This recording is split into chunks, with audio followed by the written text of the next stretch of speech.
Wala pa raw sila natatanggap na abiso ng pagtaas ng presyo ng mabilihin ngayong Christmas season. Samantala kung may, naku, pagtaas na naman, Rhea. Kung may pagtaas ng presyo ng dilata. O ito, bababa na naman ngayong buwan ang generation charge ng Meralco. Mahigit 16 centavos per kilowatt hour, magiging bawas din sa inyong monthly bill. Yan ay bunsod na pagbura ng presyo ng kuryente binibili ng Meralco sa Wholesale Electricity Spot Market o WESM. Pero kung bumaba ang power rate ngayong buwan sa Oktubre naman ay may ipatutupad ng dagdag singil ang Meralco para bawiin naman ang hindi na-collectan generation cost. So, even out din tayo pala. Dati sa mga lamesa dam, nung walang tubig, sabi, nag-increase sila eh. Walang tubig eh. Ngayon, sobra. Ngayon maapaw, ba't walang baba? Hydro. Balik. Ngayon papalapit na po ang Pasko, nagsisimula na ang magbenta ang ilang tindahan ng mga Christmas lights. Kaya naman muling nagpaalala ang Department of Trade and Industry sa mga retailer na siguraduhing ligtas at dumaan sa inspeksyon ang mga ibebentang Christmas lights. Sa Setyembre pa lang ay paitingin na ng DTI ang pagmamonitor sa mga tindahan laban sa mga substandard na Christmas lights na maaaring pagsimula ng sunog. Paalala ng DTI sa mga mamimili, suriing mabuti ang mga bibilhing Christmas lights. Dapat ay may ICC mark ito na isang certification na dumaan sa testing ng Bureau of Product Standards ang mga ito. Kung walang ICC mark, ibig sabihin wala ring certification ang importer nito para magbenta. Pero maging ang ICC mark daw, abay, pinepeke na rin. Paliwanag ng DTI, ang genuine na ICC mark ay kulay silver at hindi madaling tanggalin. Kung matatanggal man ito, ay maiiwan pa rin ang marka sa produkto. Nag-iusapan namin watch out. Kung kaya nga nila mameke ng ilaw, sticker pa.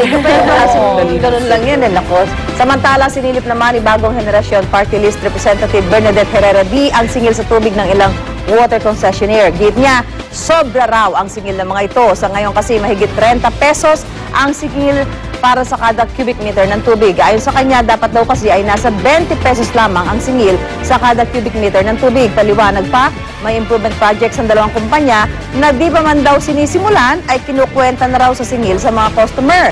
Hindi nga raw dapat lumagpas sa 12% ang tubo ng mga water concessionaire na Maynilad at Manila Water gaya ng itinakda ng batas sa ibang public utilities. Kaya panawagan ng kongresista sa Commission on Audit, busisiin ang MWSS, Manila Water at Maynilad.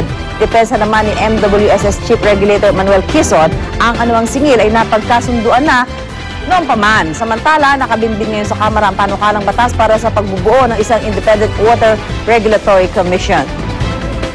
Okay yun, kung si Rodolfo Quezon nagsabi.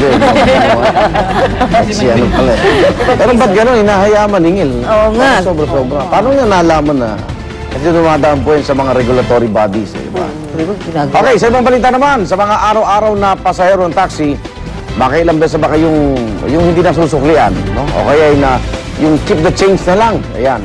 Yan po ang dahilan sa paghahain ng panukalang batas ng mag-inang kongresistang sina Gloria at Dato Arroyo na mag-uutos sa mga taxi driver na magbigay ng eksaktong sukli sa mga pasahero. Hindi nagbibigay ng tip yung mag-ina. Sa nato ng panukala, pagmumultahin ng mula 1 hanggang 5,000 piso at maaari pang masuspende ang lisensya na hanggang 2 taon ng mga driver na mapapatunayang hindi nagbibigay ng tamang sukli.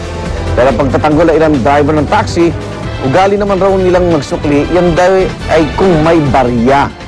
Ang ilan naman na tuwirang ang pasahero raw mismo kasi yung nagmamadali ba't hindi na inaantay yung sukling iabot na sa kanila. Ang Asosasyon ng mga Taxi Operator walang problema sa pagpaparusa sa mga abusadong tsuper, pero wag naman daw sanang pati sila'y maparusahan. Ayan. Pinangangailangan ng barya, sabi ng Bako Sentral. Ilabas nyo kasi yung barya. Dahil ang barya nandun lang sa mga bahay-bahay. Ilabas nyo po ng barya eh. Sabi ng magulang natin. Sabi mag-iipon kayo kasi pag Pasko na, buksan nyo na yan. Oo, nasalkan siya eh. Pero di ba kumananakay ka naman eh? Di ba ikaw na mismo eh? Sige, ano na? Oo, lalo na kung barya ba? Ano, okay na yan.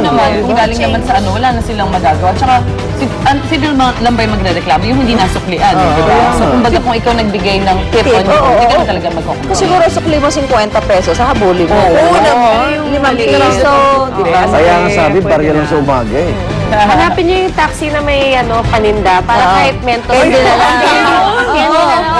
Candy na lang yung sukli. Sino bang ganon? Isa pa lang eh. Isa pa lang daw. Kaya nga, mautak ka. Marami. Paninda. Oo, may net Nasa nasa Taxi store. Kasi dati sa perya, ganun eh. Pag walang panukli, candy Candy bibigay lang. sa'yo. Eto na, samantala pinangalan ng Lolong ang dambuhalang saltwater crocodile na nahuli sa Agusan Marsh noong Setyembre 3. Yan ay bilang pag-alala kay Ernesto Lolong Conyate, ang tracker po ng Palawan Crocodile Farm na naglagay ng patibong para mahuli ang buwaya. Pero pumanaw po si Conyate dahil sa atake sa puso habang binabantayan ang buwaya. At matapos mahuli ang buwayang si Lolong, marami na ang dumagsa sa pinagdalahan sa kanya sa Bunawan Eco Park sa Agusan del Sur. Pero para maiwasan daw ang stress sa buhaya, pansamantala munang isinara ang Eco Park. Patuloy naman ang paghahunting ng mga eksperto sa isa pang buwaya sa Agusan Marsh na posibleng mas malaki pa raw kay Lolong.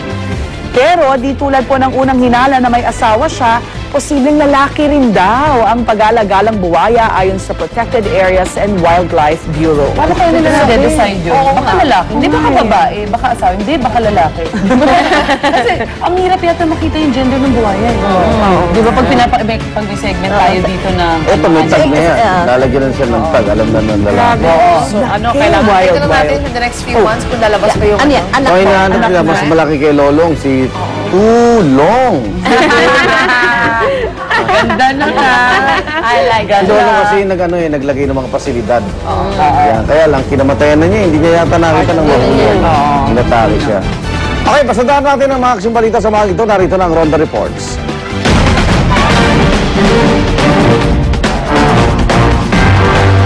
Nahuli na nagmamaneho ng pickup na siyang namaril umano ng isang MMDA traffic enforcer kahapon.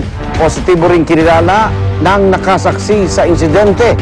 Ang suspect po ay si Edward John Gonzales.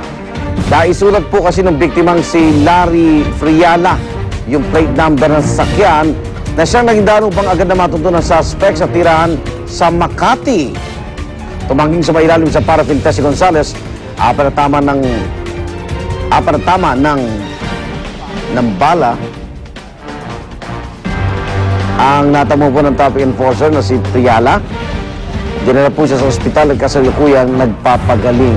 Ang pinagmulan lang niya, sinita po ni Friala yung suspect na, oy, number coding.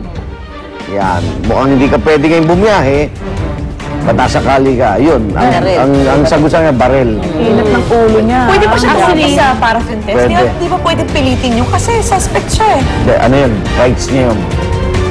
Huwag kang gumawa ng bagay, di ba? Yung parang self-incrimination. Parang binolunteer mo na yung sarili mo sa inaakusa sa iyo. Hindi pwedeng judge magsabi na Hindi. you're supposed to... Hindi. Adding nga eh, hindi mo pwedeng i-test eh. Yung pa-drug test, kailan voluntary. Pero grabe yung presence of mind ng MMDA enforcer na para masulat niya pa yung plate na. Ano ba kasi nito niya? Nasulat na niya. Hindi, kasi parang sinita niya yun dun sa may Santolan, dun sa may ilalim ng MRT. Tapos, sinulat niya yung plaka. Paglapit niya dun sa sasakyan, binabaan pa siya ng bintana ng driver ng pickup. Tapos, nung lumapit siya, sinuntok siya. So, dun pa lang, di nagalit na siya.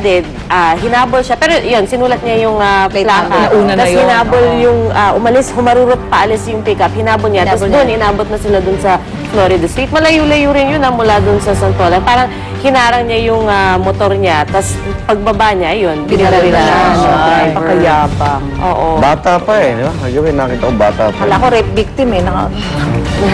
Alam mo siya victim eh. Walang iya nga siya, kaya ako tinatakpan yung mukha niya. Kahiya-hiya talaga. Samantala patay ang 3 hold-upper matapos makipagbarilan sa mga pulis sa Maynila. Ito naman ang Ronda Report ni Jay Sabale. Detalye, Jay! Igan patay sa enkwentro sa mga pulis ang 3 hold-upper na biktima ng jeep na biyaheng Quiapo-Cubao. Ang 3 sospek ay sumakay sa Quiapo at nagdeklara ng hold-up sa Quezon Boulevard Underpass. Agad nakapagsumbong sa pulis sa mga biktima sa